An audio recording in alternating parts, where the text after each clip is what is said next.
As the 2005 Comprehensive Peace Agreement enters its final phase of implementation, culminating with the 9th January 2011 referenda, concern is rising over the possibility of Sudan slipping back into bloodshed because the road to a peaceful pole appears to be far from smooth. If borders are not drawn and demarcated, I don't think that there is any guarantee that there won't be skirmishes, or these skirmishes may lead to war and so forth.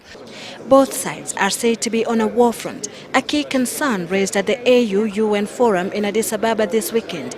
But both sides appear to absolve themselves from any wrongdoing. The Sudan Armed Forces has deployed huge forces on the border, causing serious concerns of possible likelihood of a return to war. Until now, Sudan is one.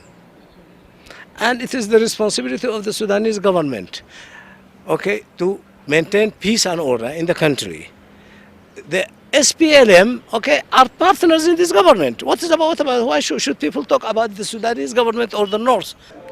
Despite the tension, the UN has declared that it will not be sending any troops to the Northern and Southern Sudan buffer zone.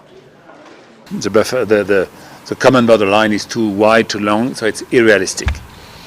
That's, I've been very clear on that point. There will not be interposition by our forces on the buffer zone, no.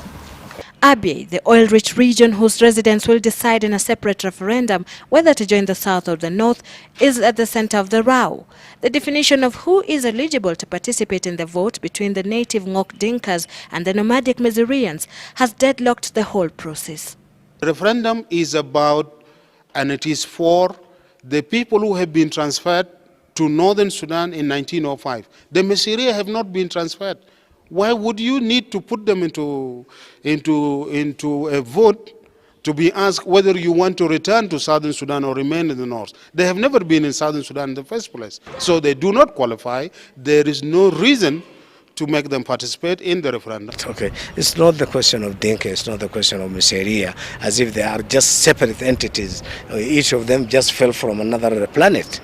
These people were living together. There is intermarriage. There are children who go to school together. There are children who have a mother from here, the father from here, okay? And they know each other more than the people in Khartoum, be it Southerners or Northerners, more than the politicians who are talking about this.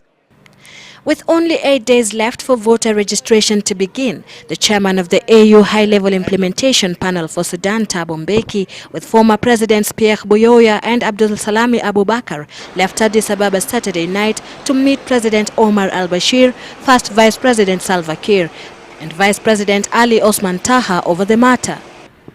Focus now shifts from Addis Ababa to Khartoum, where the AU High-Level Implementation Panel has begun 5 days of intensive talks with the leadership of the two parties in Sudan, with the aim of resolving the remaining outstanding issues, especially the Abyei question.